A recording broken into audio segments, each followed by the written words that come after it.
ಆತ್ಮೀಯ H60 news ಅರ್ಥಾತ್ ಸೀತಾರಾಮ್ ನ್ಯೂಸದ ವೀಕ್ಷಕರೇ, ನಾನು ನಿಮ್ಮವ ಎಂ ಆಯುಧ ಮಲ್ಲಪ್ಪ ಜೊತೆವರು.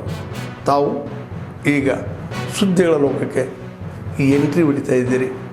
ಈ ಸುದ್ದಿಗಳನ್ನು ಪ್ರತಿಯೊಂದು ನೋಡೋ ಜೊತೆಗೆ ನಿಮ್ಮ ಅಭಿಪ್ರಾಯಗಳನ್ನು ಹಂಚ್ತಾ ಇರಿ. ಯಾಕಂದರೆ ಈ ಸುದ್ದಿಗಳು ನಿಮಗಾಗಿ, ನಿಮ್ಮ ಬದುಕಿಗಾಗಿ, ನಿಮ್ಮ ವೈಚಾರಿಕೆಗಾಗಿ, ನಿಮ್ಮ ತಿಳುವಳಿಕೆಗಾಗಿಯೂ ನಿಮಗೂ ಗೊತ್ತು.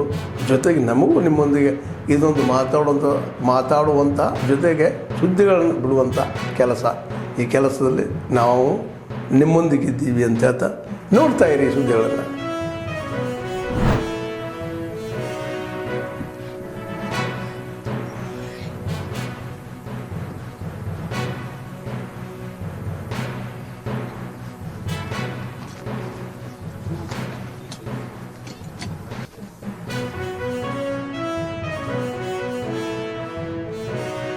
ಮಾನಕರ ತ್ಯಾಗವನ್ನ ನಾವೆಲ್ಲರೂ ಕೂಡ ಮನೆಯಲ್ಲಿ ಅದರ ಕಥನವನ್ನ, ಅದರ ಕಥೆಯನ್ನ, ಅದರ ಶೌರ್ಯದ ಇತಿಹಾಸವನ್ನ, ಧೈರ್ಯದ ಇತಿಹಾಸವನ್ನ, ನಾವು ಮತಾಂತರ ಆಗೋದಿಲ್ಲ, ನಾವು ಧರ್ಮಕ್ಕೋಸ್ಕರ ಯಾವುದೇ ಬಲಿದಾನವನ್ನ ಮಾಡಕ್ಕೆ ನಾವು ತಯಾರಿದ್ದೀವಿ ಅನ್ನುವಂತ ಒಂದು ಧೈರ್ಯ, ವಿಶ್ವಾಸವನ್ನು ಇಡೀ ಭಾರತೀಯ ಸಮಾಜಕ್ಕೆ ಏನು ಕೊಟ್ಟರು ಅದನ್ನ ನಾವು ಒಂದು ವೀರಗಾಥೆಯನ್ನಾಗಿ ಆಚರಿಸ್ತಾ ಇದ್ದೀವಿ. ಇವತ್ತು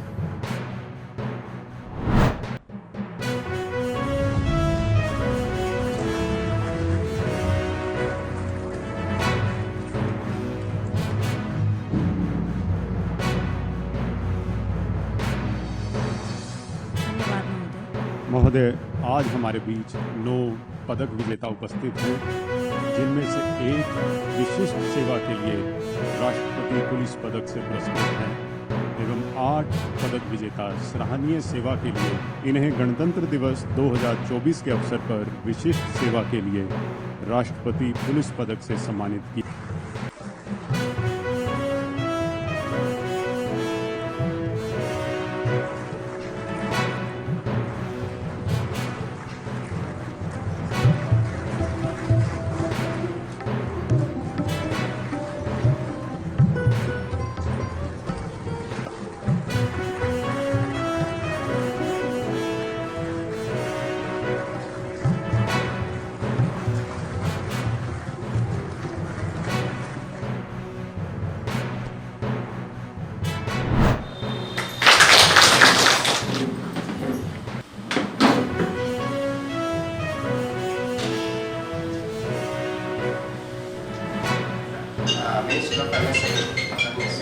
ಸೊ ನಿಮ್ಗೆಲ್ಲರಿಗೂ ಉಪಯೋಗ ಆಗಿದೆ. ಮೈಸೂರು, ಚಾಮರಾಜನಗರ, ಚೌಡಕಾಗ್ತದ ಎಜುಕೇಷನ್ ದಕ್ಷಿಣ ಮತ್ತು ಮಾದಿನ ಒಂದು ಮಂಡಪ ಬಿಡ್ತೀರಾ. ಇದರಲ್ಲಿ ಹಲವಾರು ನಾವು ಉದ್ಯಮಶೀಲತೆ ಪ್ರೋಗ್ರಾಮ್ಗಳು ಮಾಡ್ತಾಯಿದ್ವಿ. ಇಲ್ಲಿ ಮೊದಲನೇದಾಗಿ EAP ಅಂತ ಒಂದು ಎಂಟರ್ಪ್ರಿನರ್ಶಿಪ್ ಅವೇರ್ನೆಸ್ ಪ್ರೋಗ್ರಾಮ್ ಅಂತ ಒಂದು ಮಾಡ್ತಾಯಿದ್ದೀವಿ. ಇದು ಒಂದಿನದ ಜಾಗೃತಿ ಕಾರ್ಯಕ್ರಮ.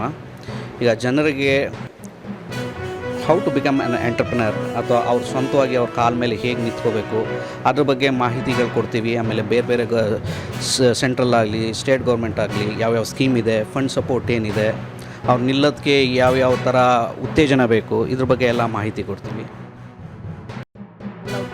ಪಡ್ಕೋಬೋದು ಅನ್ನೋದ್ರ ಬಗ್ಗೆ ಇವತ್ತು ಒಂದು ದಿನದ ಪ್ರೋಗ್ರಾಮ್ನ ಏರ್ಪಡಿಸ್ಕೊಂಡಿದ್ದೀವಿ. ಸೊ ಹೆಚ್ಚಾಗಿ ನಾವು ಮಹಿಳೆಯರಿಗೆ ಯಾಕೆ ಜಾಸ್ತಿ ಕಾನ್ಸಂಟ್ರೇಟ್ ಮಾಡ್ತಿದ್ದೀವಿ ಅಂತಂದರೆ, ಮನೆಯಲ್ಲೇ ಕೂತಿ ಅವರು ಅರ್ನಿಂಗ್ಸ್ ಹೆಂಗೆ ಮಾಡ್ಬೋದು, ಅಂದರೆ ಅವ್ರ ಕಾಲ ಮೇಲೆ ಹೆಂಗೆ ನಿಂತ್ಕೋಬೋದು, ಸಪೋರ್ಟಿವ್ ಆಗಿ ಫೈನಾನ್ಷಿಯಲಿ ಅವ್ರ ಸಂಸಾರಕ್ಕಾಗಲಿ ಮನೆಗಾಗಲಿ ಯಾವ ಥರ ಸಪೋರ್ಟ್ ಮಾಡ್ಬೋದು ಅನ್ನೋದಕ್ಕೆ ಸೊ ಮಹಿಳೆಯರಿಗೆ ಜಾಸ್ತಿ ಆದ್ಯತೆ ಕೊಟ್ಟು ಅವ್ರನ್ನ ಸ್ವಲ್ಪ ಎಂಟರ್ಪ್ರೈನರ್ಶಿಪ್ ಮಾಡಬೇಕು ಅನ್ನೋದೇ ನಮ್ಮ ಉದ್ದೇಶ ಆಗಿದೆ ಸರ್.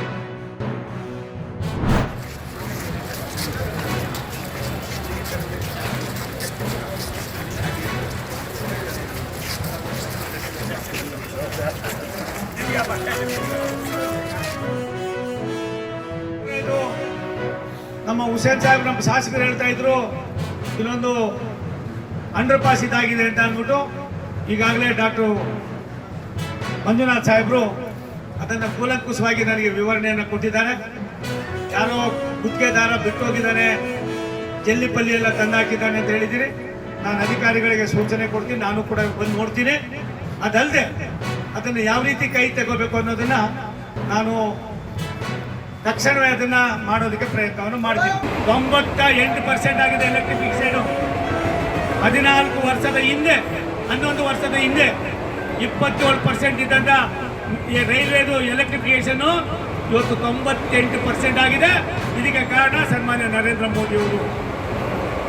ಇವತ್ತು ನಮ್ಮ ಕರ್ನಾಟಕದಲ್ಲಿ ಸುಮಾರು 15, 20, 25 ವರ್ಷದ 45,000 ಕೋಟಿ ರೂಪಾಯಿಗಳ ಯೋಜನೆಯನ್ನು ನಾವು ಪ್ರಾರಂಭ ಮಾಡಿದ್ದೀವಿ. ಪ್ರಸ್ತುತ ಕರ್ನಾಟಕದಲ್ಲಿ 11,800 ಕೋಟಿ ರೂಪಾಯಿ ಕಾಮಗಾರಿಗಳು ಇನ್ನು ಕೆಲವೇ ದಿನಗಳಲ್ಲಿ ಮುಗಿಯುವ ಹಂತದಲ್ಲಿ ಬಂದಿದೆ. ರಾಯದುರ್ಗ, ತುಮಕೂರು, ದಾವಣಗೆರೆ ಇವೆಲ್ಲವೂ ಕೂಡ ಬಾಯಿನಲ್ಲಿ ನಡೀತಾ ಇತ್ತು, ಒಂದು ಆಗಿರಲಿಲ್ಲ. ಎಲ್ಲವನ್ನು ಕೂಡ ಕೈಗೆತ್ಕೊಂಡು ಕೆಲಸವನ್ನು ಮಾಡ್ತಾ ಇದ್ದೀವಿ. ಆದ್ಮೇಲೆ ಎಲ್ಲ ಸುದ್ದಿಗಳನ್ನು ನೋಡಿದ್ರಲ್ಲ, ಏನು ಅನಿಸ್ತು ನಿಮಗೆ? ಇದರಲ್ಲೇ ನಿಮ್ಗೆ ಲೈಕ್ ಆಗಿರ್ಬೋದು, ಡಿಸ್ಲೈಕು ಆಗಿರ್ಬೋದು, ಕಾಮೆಂಟ್ ಬೇಡಪ್ಪ ಅಂತೂ ಅನಿಸಿರ್ಬೋದು, ಕಾಮೆಂಟ್ ಮಾಡಬೇಕಪ್ಪ ಅನಿಸ್ಬೋದು, ಶೇರ್ ಮಾಡಬಾರ್ದಪ್ಪ ಅನಿಸಿರ್ಬೋದು, ಮಾಡಬೇಕು ಅನಿಸಿರ್ಬೋದು.